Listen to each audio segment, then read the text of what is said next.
Hey everybody, welcome back to Video MS. So, taking a continuing series on some of my favorite beat 'em up games of all time that'll never show up on a top 25 list online. And if you can't tell already, we're playing Fighting Force, released in 1997 on the PlayStation 1 and then ported over to the Nintendo 64. We're definitely playing the PlayStation 1 version today, that should be obvious. And I remember seeing previews of this in magazines back in the day, and I wanted it so badly. I asked for it for my birthday, I got it, and I absolutely fell in love. I'm not here to tell you that this is one of the best beat 'em up games of all time. As far as the fighting mechanics are concerned, it is a total B+ tier game. I just absolutely love everything Fighting Force does though, from the graphics to the environments to all the different destructible elements within a scene. This game, when I first played it, absolutely hooked me in, and I've loved it ever since. Now definitely if I had to pick one of these two games, Die Hard Arcade would win hands down, but when it comes to 3D beat 'em ups of this generation, Fighting Force is a very close second. It's just that Die Hard Arcade, being developed by Sega, has a lot better beat 'em up mechanics. And interestingly, this was supposed to be a Streets of Rage sequel, so much so that there is a prototype that I talked about in the spring for the Sega Saturn that basically has the entire heads-up display from Streets of Rage over top the gameplay. And weirdly enough, this game started life on the Sega Saturn, was finished in its development, and then cancelled in lieu of the PlayStation 1 and the Nintendo 64. So really, if this was out on Saturn, I'd be playing that version, but it just doesn't technically exist. But as far as what Fighting Force is, it's obviously a 3D beat 'em up. I'm playing as a one-player game, but this game gets even more fun if you bring a friend because you can do two-player co-op. It's just your classic beat 'em up. Grab weapons, beat everyone to hell, move on to the next level. But I absolutely love the weapons. You get so many different diverse options in this game. We had a bat there, now we've gone to a fire axe. You're going to get knives, broken bottles, tires off cars you destroy, handguns, shotguns, bazookas, the whole retinue of weapons that's going to be available to you in Fighting Force, and you're going to enjoy using each and every one of them. And it has an entire grab mechanic as well, where you can do different grapples to take a little bit more of your enemy's life bar off, as well as the fact that when they are down, you can kick them to eliminate more of their health bar when they can't actually attack you. You also have some running attacks. The slide works pretty well, but the drop kick I seem to miss 99 out of 100 times. And you'll see here I pick up a handgun and I'm going to be able to shoot the opponents, which is going to take a decent amount of their life bar off. And when you're done with it, if you hit both the kick and the punch button at the same time, you can throw it at your opponents and kill them with it. It is pretty hilarious and always a fun time. And honestly, what I love most about this game though are the environments. This is a fully realized world in 3D, and I just love all of the graphics, all of the models, and all of the textures. This has big Nakatomi Tower vibes from Die Hard, and interestingly enough, the storyline takes place around Y2K because the main villain thought the world was going to end at the year 2000, and when it didn't, he decided to take matters into his own hands and destroy the world for everyone. It's not often that you get a Y2K themed storyline, and if you weren't alive, you probably don't remember what that was like. It was a lot of hype and a big old amount of nothing. But honestly, this story in the game is pretty good, and it tells a lot of it in engine, and I appreciate that we get all of those fun cutscenes of the villain escaping on his helicopter. And of course, this is a 90s game, so you're going to have leather-clad women with what look like Wolverine claws on them attacking you. This was basically a beat-em-up rule that you had to have somebody in leather trying to beat you, or else it really wasn't a true beat-em-up. The other thing is an elevator in the game, and that's already appeared in the footage. This has all the hallmarks of a classic beat-em-up, and again, I just love everything about it. Seeing that cityscape in the background with these blood-red carpets, that office, the computers to the left and to the right, there is so much visual storytelling going on in Fighting Force, and it's married to a definite B+ mechanic as far as the fighting engine is concerned. Could this game be better on the beat 'em up front? Slightly, definitely, but honestly I don't mind it that much because I just love playing it. This is a nostalgic game for me, and honestly 3D beat 'em ups in the PlayStation 1 era were definitely hit or miss. For every Die Hard Arcade there is a game that is just absolutely horrible. For every Fighting Force there's a game that you wanted to love and absolutely could not stand whatsoever. It was only till we got to the PlayStation 2 where 3D beat 'em ups really got into their own, or in arcades on the Sega Naomi. But this game has a really fun soundtrack as well that totally fits the theming, so go ahead and listen for 45 seconds and I'll be right back.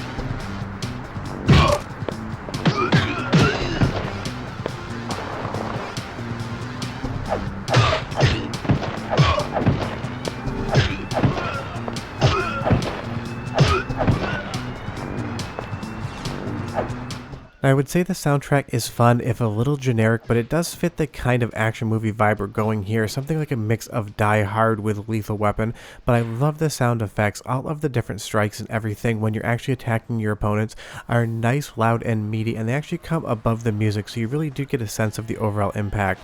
And as this next boss comes up as well, all the cutscenes in this game are just so fun, and they look so good on the PlayStation 1 hardware. This is the type of game that I think PlayStation 1 really excels at. There's enough polygons on screen at once so you know what you're looking at. The textures are good, but they don't try to go over the top with the realism. And I think Fighting Force has held up better than a lot of PlayStation 1 3D games because of that. And I absolutely love this boss fight here as well. It seems like one of the firefighters just gone rogue, but I can't really tell if this is actually a firefighter or just a truck driver, because all the firefighters are watching the fight happen like it's their captain. But honestly, in the story, they don't really give you that much context as to who you're actually fighting. It just says driver here, so he must just be the truck driver. But once you beat a boss, you get alternate routes. You can even go to the mall, the Bronx, or the park. So there is a lot of replayability in this game. This is not an arcade length beat 'em up. This is a home console game, so there is a lot more to do here, and you're going to want to go through all of the different areas and experience everything that Fighting Force has. And I also love just how destructible all the environments are. That hot dog cart back there is just not for show. If we go over to it and beat the ever-loving hell out of it like it owes us money, it actually owes us hot dogs, and that's where we're going to get a lot of our power-ups in this game. Pretty much everything can be destroyed, and you're either going to get weapons or health or points out of them, so you really need to use the environment to your advantage. Not only did we get a full health up there, but we also got the knife that apparently they cut hot dogs with, and that gave us an attack weapon as well. But there's going to be so many different things in the environment. You can grab these beer bottles here, good for like 6 to 8 hits. They're going to absolutely decimate your opponent, and then you're going to have to pick up something else. And because there's a car in a game, it is gaming a lot that you have to destroy it. Capcom taught us that in every game that has a vehicle. If you can break it, you have to do so. But honestly, again, this is just such a special game to me.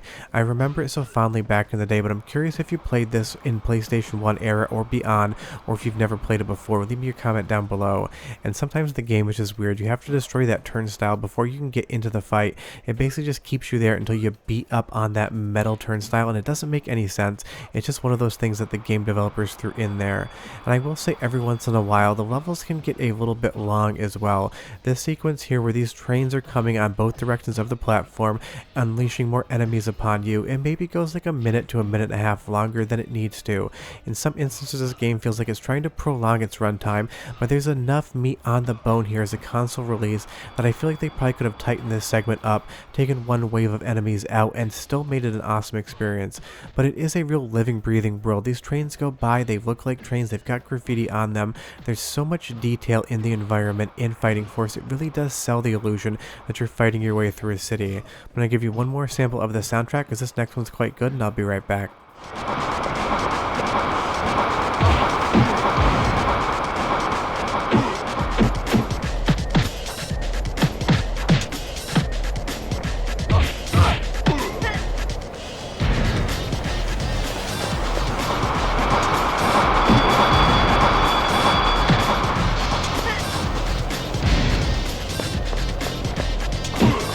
I mean, that is just the most 90s soundtrack around, and if you weren't alive in the 90s, maybe you won't understand it, but that's basically what the decade sounded like. And I did grow up in the 90s. I started high school in the late 90s and graduated in the early 2000s, so I definitely had some overlap, and I would have been in my prime gaming years as a kid when this game came out. And you'll see here, once we get through the boss on the train platform, you have to wait for the train and board it if you want to go to the Air Force base or the Naval base. And I just love that they make you wait for the train. They don't just auto-load into like a blackout screen. There's so many little details and so many little touches in Fighting Force. You can tell the developers absolutely loved this game and wanted to make it the best they could be. Now, it is unfortunate that the Sega Saturn version never came out, because I would have loved to have seen this on the Saturn's hardware as well. In a lot of instances, it kind of feels like it could be a Saturn game in the look, because I'm sure a lot of this was just purely recycled outside of the code base. But honestly, Fighting Force is just one of my favorite PlayStation 1 games of all time. I got it in a moment in time where I absolutely loved 3D gaming and beat 'em ups. I love Die Hard Arcade, and this kind of just felt like an extension to it. And like I said, you can get a lot heavier firepower, including a shotgun. But if you've never played Fighting Force, definitely go play it. If you have, leave me a comment down below and tell me your thoughts. But short of that, we are done. The final score, 8 out of 10 in real score, 10 out of 10 in nostalgia. See you next time. Bye-bye.